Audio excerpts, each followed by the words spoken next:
Hello everyone and welcome to my channel. I hope सब बहुत ही अच्छे होंगे। आज हम सीटेट दिसंबर 2024 के लिए साइंस के कुछ क्वेश्चंस जो है प्रैक्टिस करेंगे। तो आज मैं आपके लिए साइंस के प्रैक्टिस क्वेश्चंस लेके आई हूँ।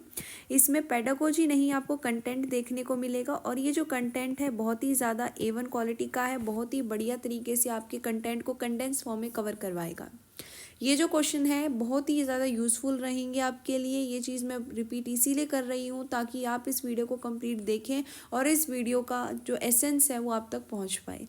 तो क्वेश्चन को बिना किसी देरी के यहाँ पे स्टार्ट करते हैं। सबसे पहले क्वेश्चन में हमें दिया गया है given below are names of some animal which of the above animals form a pair of omnivorous. आपको कहा गया है कि ये नीचे हमने कुछ नाम दिए एनिमल के, आपको बताना है इनमें से कौन से एनिमल जो है ओमनीवोरस है। ओमनीवोरस का मतलब होता है ऐसे एनिमल, ऐसे लिविंग ऑर्गेनिज्म जो प्लांट के साथ साथ एनिमल्स को भी कंज्यूम करते हैं यानी कि खाते हैं। प्लांट को जो सिर्फ खाते हैं वो तो हो गए शाकाहारी और जो हमारे एनिमल्स को खाते हैं वो हो गए मांसाहारी, लेकिन जो दोनों को खाए वो हो गए आपके ओमनीवोरस। ठीक है, अब आपको बताना है ये ऑप्शन जो है चार, गोट, कॉकरोच, ह्यूमन बींग्स और ईगल, इनमें से कौन कौन से ऐसे एनिमल हैं जो ओमनीवोरस हैं, प्लांट और एनिमल दोनों को कंज्यूम करते हैं। गोट तो सिर्फ और सिर्फ प्लांट को खाती है, कॉकरोच आई थिंक एनिमल वगैरह को खाते हैं। और क्योंकि हमने कभी कॉकरोच को घास घूस तो खाते हुए देखा नहीं है, ऐसा तो देखा नहीं है कॉकरोच रोटी खा रहा है बताओ। लेकिन कोई चीज़ मर गई है, कोई चीज़ सड़ी हुई है, वहाँ पे ज़रूर कॉकरोच बैठा मिलेगा। इसका मतलब कॉकरोच जो है वो एनिमल प्रोडक्ट के ऊपर यहाँ पे जी रहा है। लेकिन अगर हम बात करें ह्यूमन बींग्स की, इंसानों की, तो इंसान प्लांट के साथ साथ एनिमल भी कंज्यूम करते हैं। और रही बात ईगल की, तो ईगल भी दोनों कंज्यूम करता है। तो इसका राइट जो ऑप्शन हो जाएगा आपका सेकंड एंड फोर्थ। तो सेकंड एंड फोर्थ आपको डी ऑप्शन में देखने को मिलता है। तो डी ऑप्शन फर्स्ट जो क्वेश्चन है उसका करेक्ट आंसर है। फिर है हमारे पास honey bee makes honey from. जो हनी बी है, मधुमक्खी है, वो शहद को कहाँ से बनाती है, कहाँ से मिलता है उसे शहद? पॉलन से, पेटल से, नेक्टर से या बड से? तो ये तो डायरेक्ट क्वेश्चन है नेक्टर से। नेक्टर क्या होता है? एक रस होता है जो आपके फूलों में पाया जाता है, जिसको चूस कर जो मधुमक्खी होती है वो शहद बनाती है। इसके बाद है हमारे पास below are name of some animal. ये चार हमें ऑप्शन दिए हुए हैं जिनके अंदर चार प्रकार के एनिमल के नाम लिखे हुए हैं। Which of the above are sources of milk for human beings. हमें बताना है कि हम इंसानों के लिए यहाँ पे सोर्सेज ऑफ मिल्क कौन कौन से हैं, यानी हमें किन से दूध यहाँ पे प्राप्त होता है। तो काउ से होता है, शीप से नहीं होता। शीप से क्या होती है? हमें वुल प्राप्त होती है यानी ऊन प्राप्त होती है। हॉर्स से होता है, ऑक्स तो मेल है, इससे मिल्क यहाँ हमें नहीं मिलता है, ये सोर्स ऑफ मिल्क नहीं है। तो फर्स्ट और थर्ड इसका करेक्ट ऑप्शन है जो हमें सी ऑप्शन में देखने को मिलता है। So C is the right option for this question. फिर आगे अगर चलें तो नेक्स्ट क्वेश्चन में है which one of the following food item does not provide dietary fibre. ये जो नीचे ऑप्शन दे रखे हैं इनमें से कौन सा फूड आइटम ऐसा है जो हमें डाइट्री फाइबर नहीं देता है, फाइबर जिससे हमें नहीं मिलता है? तो होल ग्रेन हो गए, इनसे फाइबर बिल्कुल मिलता है।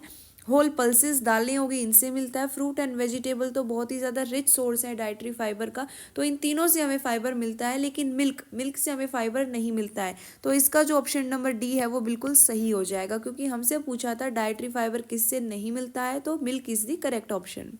फिर हमारे पास which of the following sources of protein is different from others.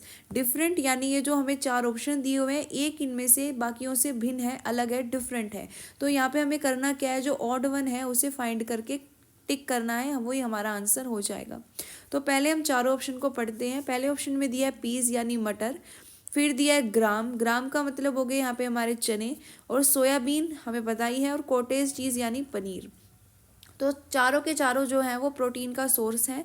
अगर हम बात करें तो पीस जो है वो प्लांट बेस्ड है, ग्राम यानी चने जो हैं वो भी प्लांट बेस्ड है, सोयाबीन भी प्लांट बेस्ड है। लेकिन कॉटेज चीज़ पनीर, पनीर बनेगा किसका? दूध का। दूध क्या एक एनिमल प्रोडक्ट है, तो ये एक एनिमल प्रोडक्ट है। तो हम देख रहे हैं ऊपर वाले तीनों ऑप्शन हमारे प्लांट बेस्ड हैं, वेरस जो लास्ट ऑप्शन पनीर है वो एनिमल बेस्ड है। तो यही तीनों से डिफरेंट है। सो फोर्थ वन जो है बाकी प्रोटीन के सोर्सेज से यहाँ पे डिफरेंट है। तो this is the correct answer. फिर है हमारे पास which of the following nutrient is not present in the milk. कि नीचे में से कौन सा न्यूट्रिएंट, ये जो दिए गए हैं चार ऑप्शन, इनमें से कौन सा न्यूट्रिएंट मिल्क दूध में नहीं पाया जाता? तो प्रोटीन तो भरपूर होता है, कैल्शियम भी होता है, विटामिन डी भी होता है, लेकिन विटामिन सी हमारा सिट्रिक यानी खट्टी चीज़ों में पाया जाता है। तो मिल्क में हमें ये न्यूट्रिएंट नहीं मिलता है। तो बी ऑप्शन इसका बिल्कुल सही उत्तर होगा। फिर नेक्स्ट क्वेश्चन देखते हैं। इसमें कहा गया है given below are the steps to test the presence of protein in the food item. ये 4 ऑप्शन हमें अलग अलग स्टेप बताए गए हैं कि हम कैसे प्रेजेंस ऑफ प्रोटीन चेक करेंगे। तो these are steps to test the presence of protein in a food item. आपको क्या करना है, which of the following is the correct sequence of the step. यहाँ पे 4 ऑप्शन दिए गए हैं A B C and D।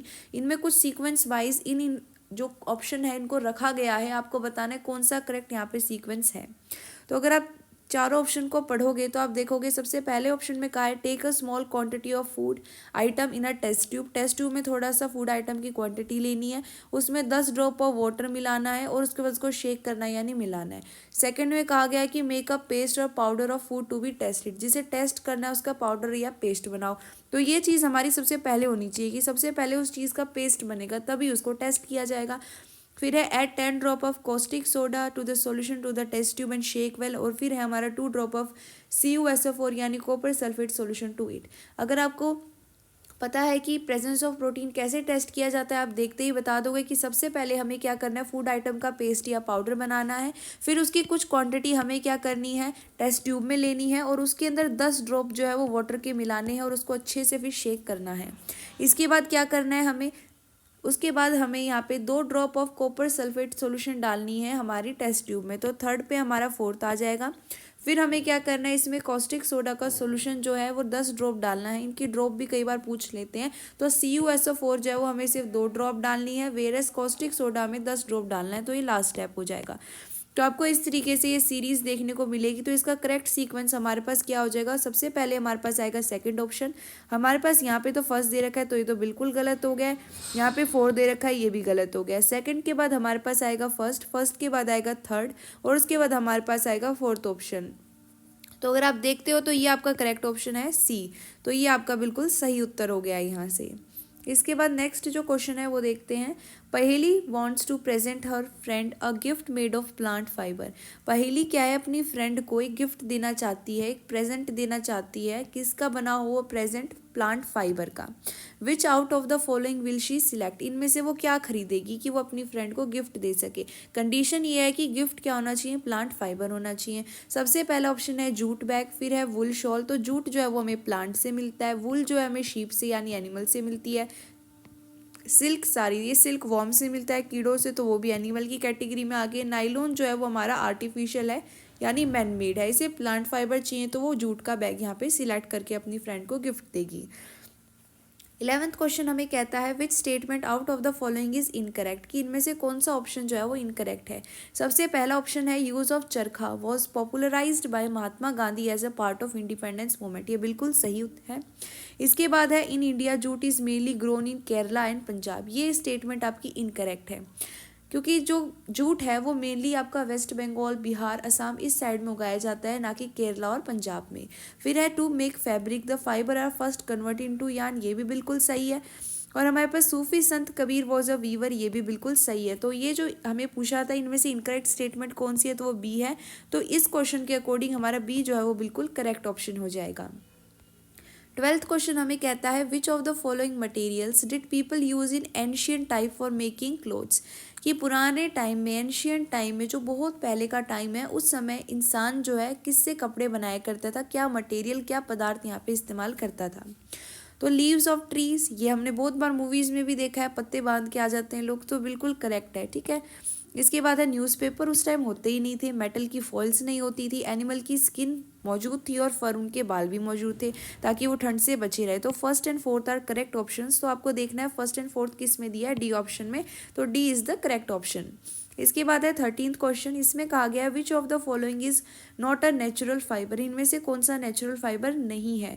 Cotton हमें प्लांट से मिलता है तो वो नेचुरल फाइबर है। जूट हमें प्लांट से मिलता है, ये भी नेचुरल फाइबर है। फ्लैक्स सीड्स होते हैं, ये भी हमारा नेचुरल फाइबर यानी प्लांट बेस्ड है। लेकिन नाइलॉन जो है ये मैन मेड है, आर्टिफिशियली बनाया जाता है, इसीलिए हम कहेंगे कि ये क्या है, नेचुरल फाइबर नहीं है। तो C is the correct option. फिर है हमारे पास which set of substances is not use for making fibre, इनमें से किसका इस्तेमाल फाइबर यानी धागे बनाने के लिए नहीं किया जाता। तो सिल्क और केमिकल का किया जाता है, yak hair and camel hair का भी कर सकते हैं, husk and bone, flax and full. तो वुल का भी किया जाता है, फ्लैक्स सीड होते हैं, इनसे भी ये फाइबर बनाई जाती है।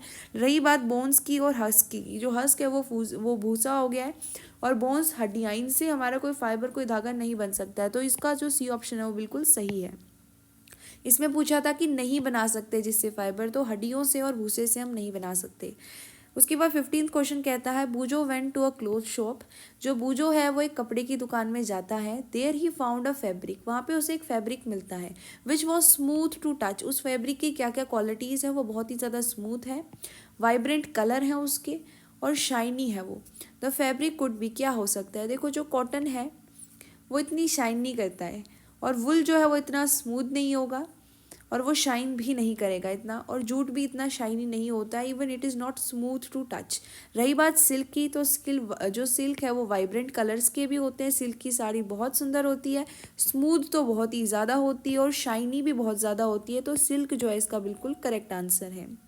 16th क्वेश्चन हमें कहता है which part of the jute plant is use for getting jute fibre, तो जूट फाइबर हमें स्टेम से मिलता है, तो stem is the correct option. 17th question हमें कहता है एन आयरन नेल, यानी लोहे की एक कील जो है is kept in each of the following liquids, नीचे जो लिक्विड दिए गए हैं इसमें बारी बारी उसे रखा गया, in which case it would lose its shine and appear dull, कि इनमें से कौन से ड्रिंक के अंदर, कौन से लिक्विड के अंदर जो आयरन नेल है उसकी शाइन चली जाएगी और वो डल लगने लगेगा, यानी उसकी रस्टिंग हो जाएगी।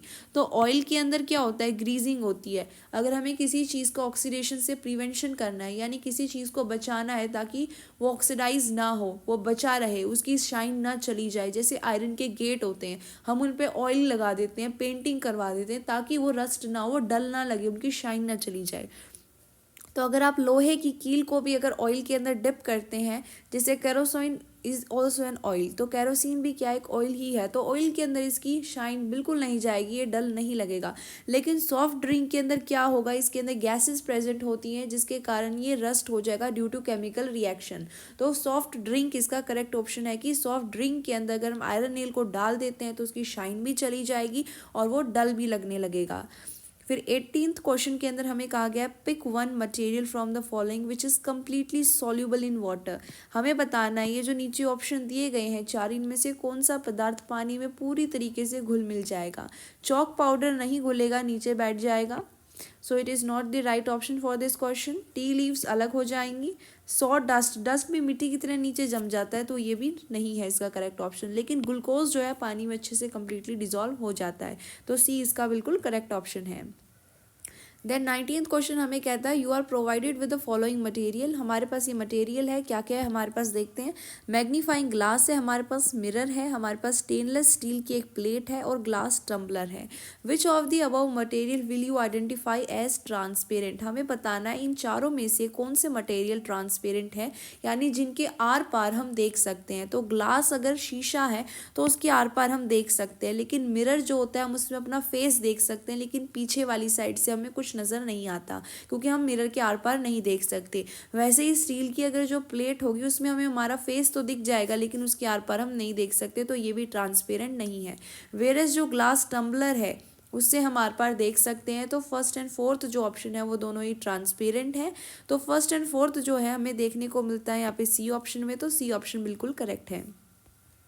देन 20th क्वेश्चन हमें कहता है पहेली बॉट सम वेजिटेबल। पहेली कुछ सब्जियां खरीद के लेके आई हैं, सच एस क्या क्या है उसके अंदर। फ्रेंच बीन्स हैं, लेडी फिंगर भिंडी है, ग्रीन चिली मिर्चियां हैं, ब्रिंजल बैंगन है, पोटैटो है, आलू हैं, ऑल मिक्सड इन बैग। एक बैग है जिसके अंदर सब कुछ मिक्स हो गया है। Which of the following methods of separation would be most appropriate for her to separate them.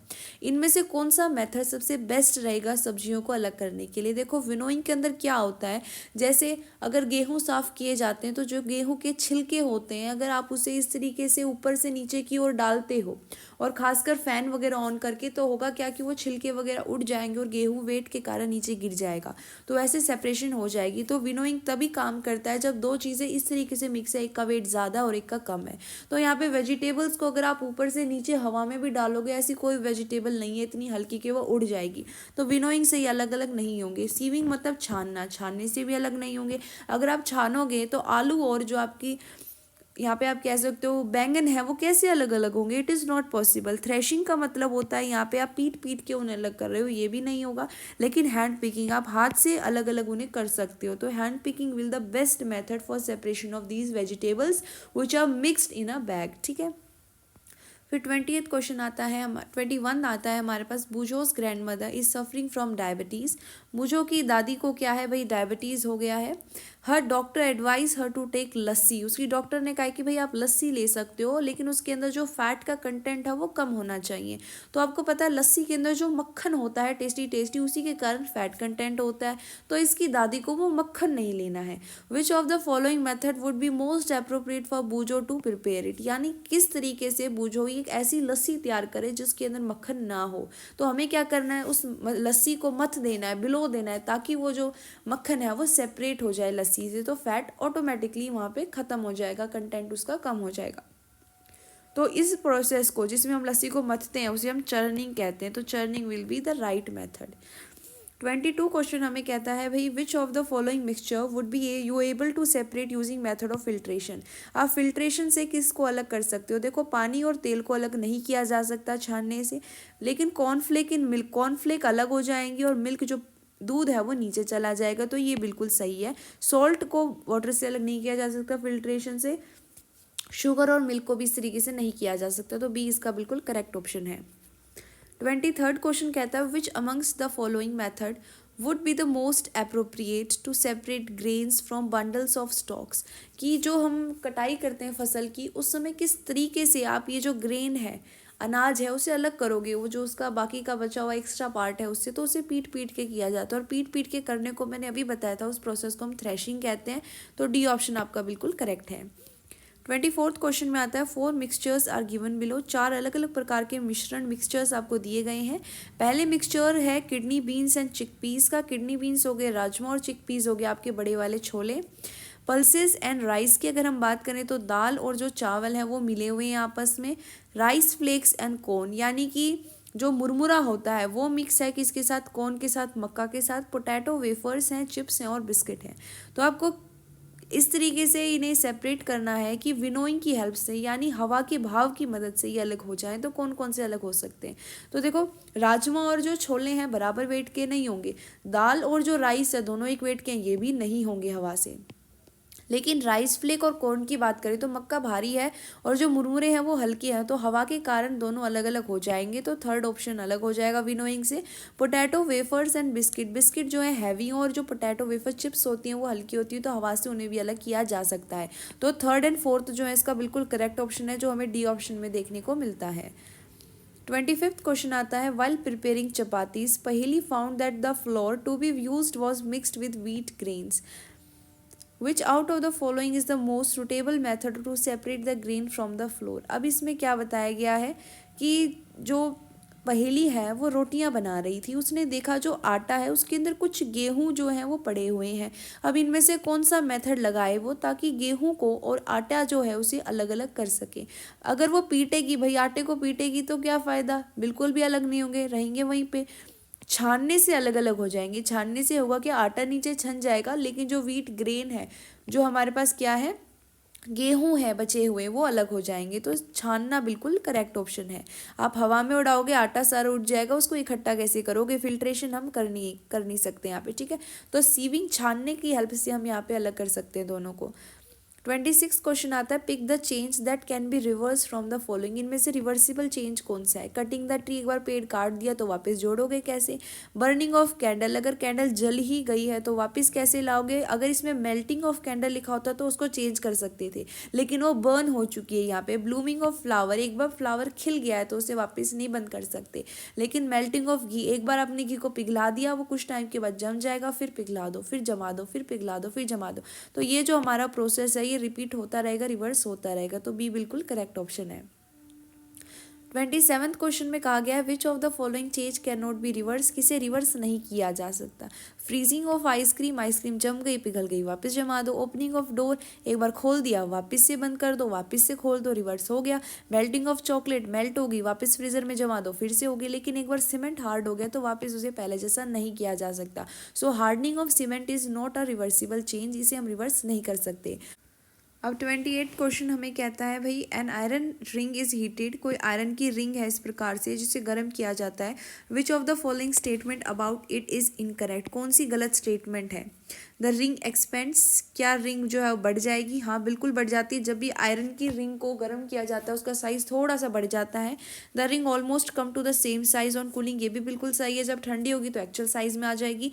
In the case this can be reverse, तो इसे रिवर्स किया जा सकता है बिल्कुल, क्योंकि साइज जो है बाद में नॉर्मल हो गया है।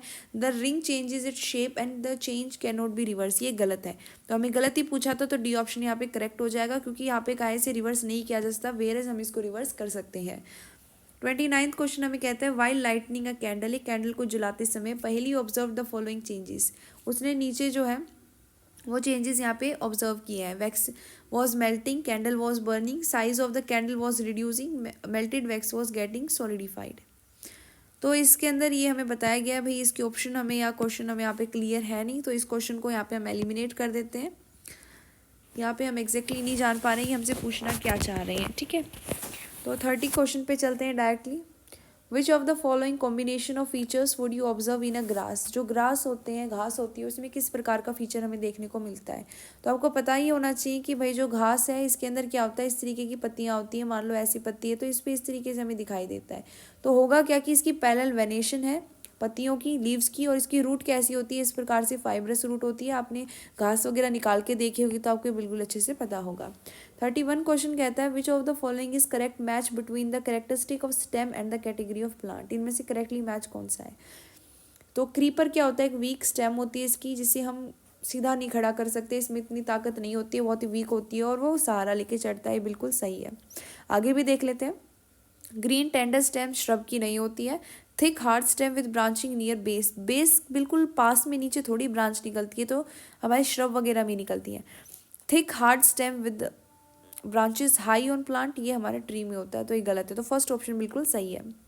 32 के अंदर कहा गया है which of the following is not the primary function of stem, stem का प्राइमरी फंक्शन कौन सा नहीं है। कंडक्शन ऑफ वाटर बिल्कुल होता है, इसके अंदर करता कौन है, इसके अंदर हमारा जाइलम ही करता है, राइट। इसके बाद है फॉर्मेशन ऑफ ब्रांचेस, यहाँ भी होता है, और बियर फ्लावर्स एंड फ्रूट ये हमारी आगे जाके होती है। लेकिन फोटोसिंथेसिस ऐसा है जो यहाँ पे मेनली कौन करता है, लीव्स करती हैं, ये प्राइमरी फंक्शन स्टेम का नहीं है। 33 क्वेश्चन कहता है which of the following part of our body help us in movement, movement करने के लिए सबसे ज़्यादा यूजफुल कौन है। तो हमारी बोन्स तो है ही है, और साथ ही में मसल है, तो फर्स्ट एंड थर्ड बिल्कुल करेक्ट है, जो हमें फर्स्ट ऑप्शन में ही देखने को मिलता है।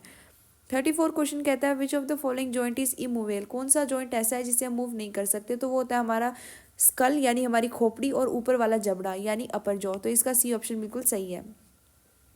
Which of the following organism does not have both muscle and skeleton for movement, तो डॉग के पास मसल भी होती है और स्केल्टन भी होता है।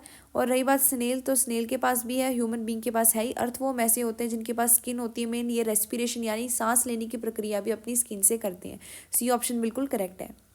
Underwater divers wear a fin like flippers on their feet too, जो ये तैराक होते हैं जो अंदर डुबकियाँ लगाते हैं, तो ये करते क्या है, ये बिल्कुल पानी के अंदर जाते हैं, और एक फिर वहाँ से क्या करते हैं, अलग अलग प्रकार की स्टडी करते हैं, और जो सी सिस्टम है उसको जाके नीचे समझते हैं, और अलग अलग प्रकार की खोज भी करते हैं।